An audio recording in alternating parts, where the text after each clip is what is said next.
அன்புள்ள golden voice குடும்ப உறுப்பினர்களே, உங்கள் அனைவருக்கும் என் அன்பான வாழ்த்துக்களை கூறுவது முருகவேல் திருமலைசாமி செங்குட்டுவன்.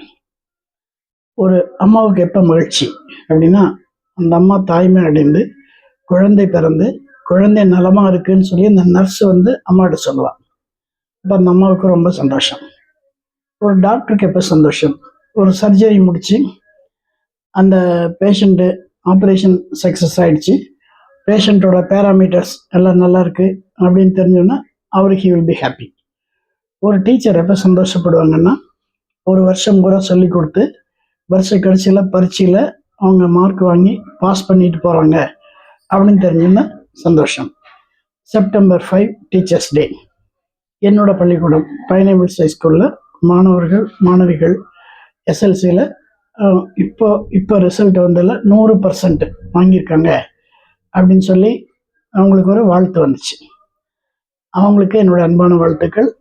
பர்டிகுலர்லி தலைமை ஆசிரியர், ஆசிரியர் பெருமக்கள், office staff and also parents, அப்புறம் அவங்க உறவினர் மற்ற எல்லாத்துக்கும் என்னுடைய அன்பான வாழ்த்துக்கள்.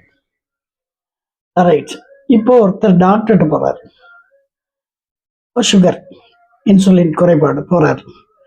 டாக்டர் எல்லாம் பார்த்துட்டு டாக்டர் என்ன சொல்கிறாரு, சார் உங்களுக்கு ஃபிசிக்கல் எக்ஸசைஸே கிடையாது, அதனால் நீங்கள் டெஃபினட்டாக நடக்கணும் அப்படின்னு சொல்கிறார்.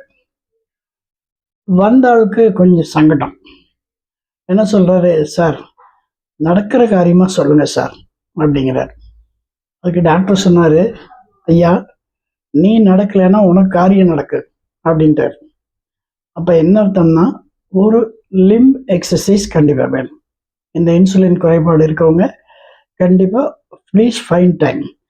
இல்லை சார் நான் ஆஃபீஸில் நடக்கிறேன், மாடிப்படி ஏறுறேன் இறங்குறேன், நான் ஸ்கூலில் டீச்சராக இருக்கேன், இந்த விங்குக்கு போகிறேன், கிரவுண்ட்லலாம் நடக்கிறேன், அல்ல ஸ்பெசிஃபிக்காக அந்த 20 to 30 minutes நிச்சலனம் அப்படின்னு ஒரு வார்த்தை இருக்கு, நல்லா உங்களுக்கு தெரியும். எந்த விதமான டிஸ்ட்ராக்ஷன் இல்லாமல் நீங்கள் நடக்கணும். நீங்கள் வாக்கிங் போகிறவங்களெல்லாம் பார்த்தீங்கன்னா வேகமாக நடப்பாங்க. ஒன்று. ரெண்டாவது, கூட வந்தவங்களோட பேசிகிட்டே நடப்பாங்க. சில பேர் காதில் ஹெட்ஃபோன் வச்சுட்டே நடப்பாங்க. சில பேர் நடக்கிறவங்கள பார்த்துட்டே நடப்பாங்க. இன்னும் டிஃப்ரெண்ட் டைப் ஆஃப் வாக்கிங். அதல்ல வாக்கிங்னா there is a specific time.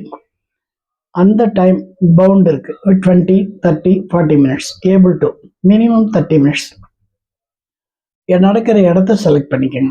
Pollution இல்லாத இடமா பாருங்கள், கூட்டம் இல்லாத இடமா பாருங்கள், டிராஃபிக் இல்லாத இடமா பாருங்கள். அந்த இடத்த செலக்ட் பண்ணி அங்கே அரை மணி நேரம் நிச்சலனமான வாக்கிங், மனசில் எந்த பாரமும் இல்லை, வாக்கிங் மட்டும்தான். அந்த வாக்கிங்குடைய எண்ணத்தை பற்றியே நினச்சிட்டு நடந்துகிட்டே இருந்தீங்கன்னா உங்களுக்கு அந்த limb exercise will be successful. Diet அன்னைக்கு சொன்னேன், exercise a part of reducing sugar. இது வெறும் நீங்கள் வாக்கிங் மட்டும் பண்ணிட்டுறீங்கன்னா சுகர் இறங்காது. It is a part. Another part taking diet. இந்த டயட்டுக்கு உங்களுக்கு நான் சொல்லி கொடுத்துட்டே இருக்கேன். இன்றைக்கி உங்களுக்கு ஒரு ரொம்ப சுலபமான டயட்டு, ஆனால் நீங்கள் எப்படி செய்வீங்க அப்படின்னு தெரியல. என்னென்னா, வெறும் தேங்காய் ஒரு 2 தேங்காய் எடுத்து அதை உடச்சி உள்ளிருக்க பருப்பு எடுத்து பின்னால் இருக்க அந்த ப்ரௌன் கலரை கத்தியில் வெட்டி எடுத்துருங்க. அப்போ ஒயிட் கலராக உங்களுக்கு தேங்காய் சில்லு கிடைக்கும். அந்த தேங்காய் சில்லை பொடிப்படியாக கட் பண்ணி ஒரு மிக்சியில் போட்டுங்க. மிக்சியில் போட்டு கொஞ்சமாக தண்ணி ஊற்றி ஃபுல்லாக மரித்து பால் எடுத்துக்கங்க. இந்த பால் ரொம்ப கெட்டியாக இருக்கணும், நீங்கள் டைல்யூட் பண்ணக்கூடாது. எடுத்து நல்லா புழிஞ்சு ஒரு கப்பு நல்லா வரும், எடுத்து வச்சுங்க. 2 லெமன் புழிஞ்சு அப்படியே வச்சுருங்க. இந்த பால் லெமன் புழிஞ்சதுனால அடுத்த நாள் காலையில் பார்த்தா தயிரை மாறி இருக்கு. தேங்காய் தயிர் அருமையான புரோட்டீன், ஃபேட்டு, கார்போஹைட்ரேட் எல்லாம் கலந்த ஒரு டயட். அது அழகாக ஒரு கப் இருக்கும். என்ன பண்ணுங்கன்னா, காலையில் அவல் எடுத்துங்க, கோதுமை அவல், அதை ப்ரௌன் அவல்னு சொல்லுவாங்க. அந்த அவல் ஒரு கப் எடுங்க. அதை நல்லா மிக்சியில் போட்டு நல்லா அடிங்க. அடித்து அது ரவை மாதிரி வரும், ரொம்ப பொடியாக இதாக வராது, ரவை மாதிரி வரும். அதை ஒரு கப் எடுத்துகிட்டு இந்த பாலில் முக்கால்வாசி அப்படி ஊற்றி கொஞ்சம் கொஞ்சமாக கலக்குங்க. உங்களுக்கு அது இட்லி மாவு பதத்தில் வந்த உடனே ஒரு இட்லி தட்டத்தில் துணியை விரித்து இட்லி மாதிரி ஊற்றிடுங்க. ஊற்றிட்டு அதை அப்படியே தூக்கி இட்லி பாத்திரத்தில் வச்சு மூடி தனியாக வச்சிருங்க. அடுப்பில் வைக்க வேண்டாம், இது தனியாக வச்சுருங்க. இது அந்த பக்கம் இருக்கட்டும். நல்லா கவனிங்க, இது அடுப்பில் வச்சிடாதீங்க. கீழே தண்ணி ஊற்றி மேலெல்லாம் வைக்கிறேன் வேக வைக்க அதெல்லாம் ஒன்றும் இல்லை. இட்லியை ஊற்றி அப்படியே அந்த பக்கம் வச்சுருங்க. நம்பர் 1. நம்பர் 2 என்ன பண்ணுங்கன்னா, கொஞ்சம் கொத்தமல்லி கீரை எடுங்க, ஒரு கைப்பிடி. பின்னால் அந்த இதெல்லாம் வேலெல்லாம் கட் பண்ணுவீங்க, நல்லா கழுவிடுங்க. ஒரு மிக்சியில் போடுங்க. மிக்சியில் போட்டு ஒரே ஒரு பச்சை மிளகாய் உள்ளே போட்டுங்க, ஒரு வெள்ளைப்பூண்டு உள்ளே போட்டுங்க, ஒரு சின்ன துண்டு இஞ்சி, அப்புறம் சின்ன வெங்காயம் ஒரு 4 உள்ளே போட்டு கொஞ்சம் உப்பை போட்டு மிக்சியில் அடிங்க.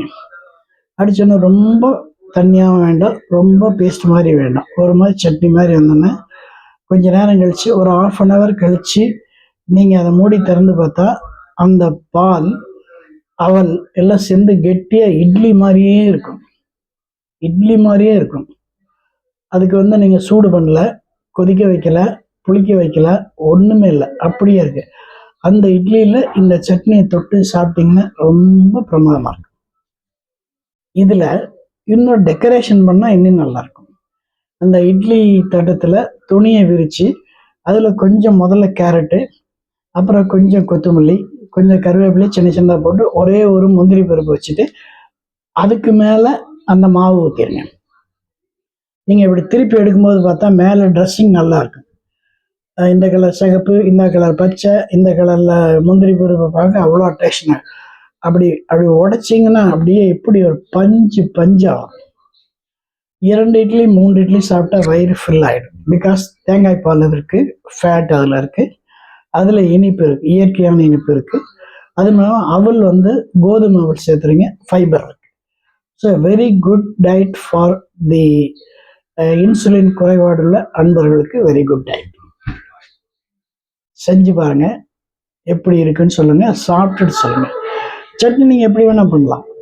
ஒரு வெறும் வெங்காயத்தை எடுத்துங்க, வெறும் 4-5 வெங்காயம், ஒரே ஒரு பச்சை மிளகாய், ஒரே ஒரு வெள்ளைப்பூண்டு, கொஞ்சம் புளி கொஞ்சம் போட்டு உப்பு போட்டு அடிங்க. இது ஒரு அருமையான சட்னி, புளி சட்னியாக கிடைக்கும், வெங்காய சட்னியாக கிடைக்கும். அதுக்கு தொட்டுக்கு சாப்பிட நல்லாயிருக்கும்.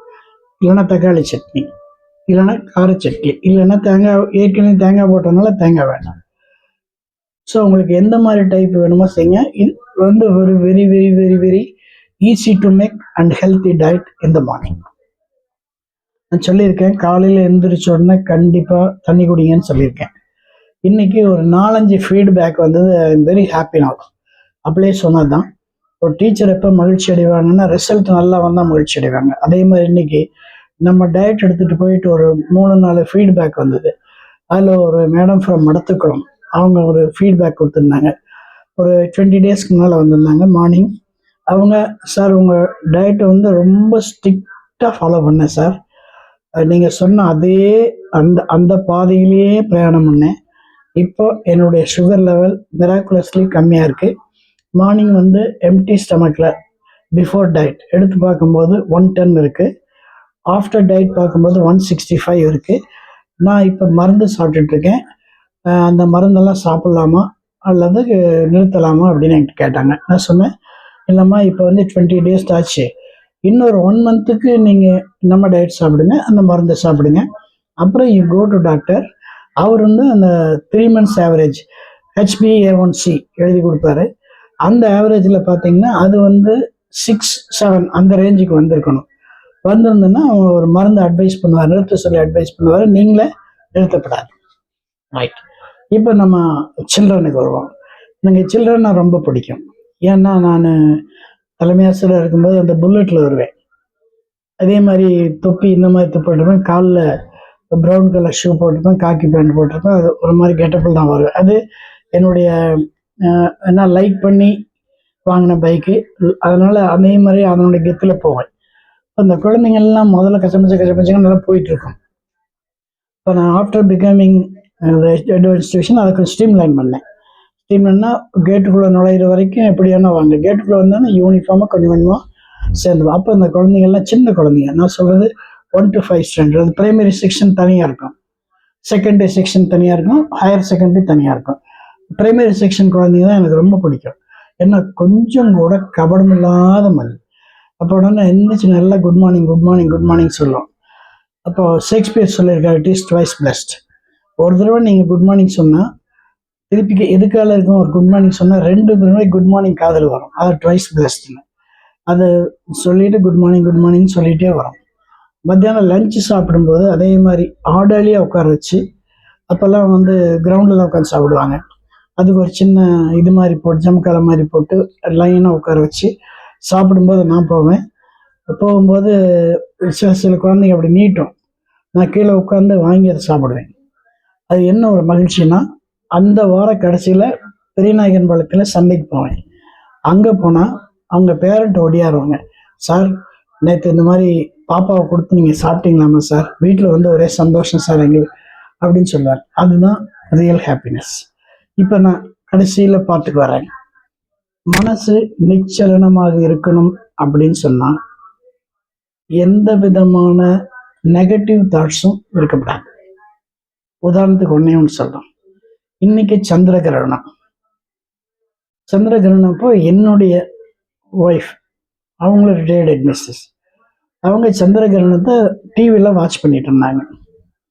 அதுக்குள்ளேருந்து ஒருத்தர் சொல்கிற, சந்திர கிரகணம் இப்படி இருக்கும், இந்த மாதிரிலாம் பண்ணணும், அந்த மாதிரிலாம் பண்ணணும், இல்லைன்னா இப்படி வரும், பாவம் அப்படி வரும், இப்படி வரும்னு சொல்லி அத்தனை நெகட்டிவ் தாட்ஸை மண்டபத்தில் ஏற்றுறாரு. நான் சொன்னேன், இந்த பாரு, சந்திரன் கிரகணம் அப்படிங்கிறது சயின்டிஃபிக்காக நடக்கக்கூடிய ஒரு நிகழ்ச்சி.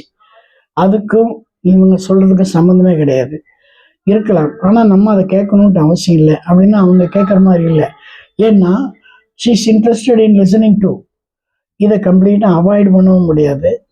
அதனால் நான் என்ன சொல்லேன்னா, இதை வந்து கொஞ்சம் எலிமினேட் பண்ணி, கொஞ்சம் ஃபில்டர் பண்ணி என்ன பார்க்கணும் அதை மட்டும் பார்த்துட்டு, முடிஞ்ச வரைக்கும் என்ன தேவையோ அதை மட்டும் எடுத்துக்கணும்.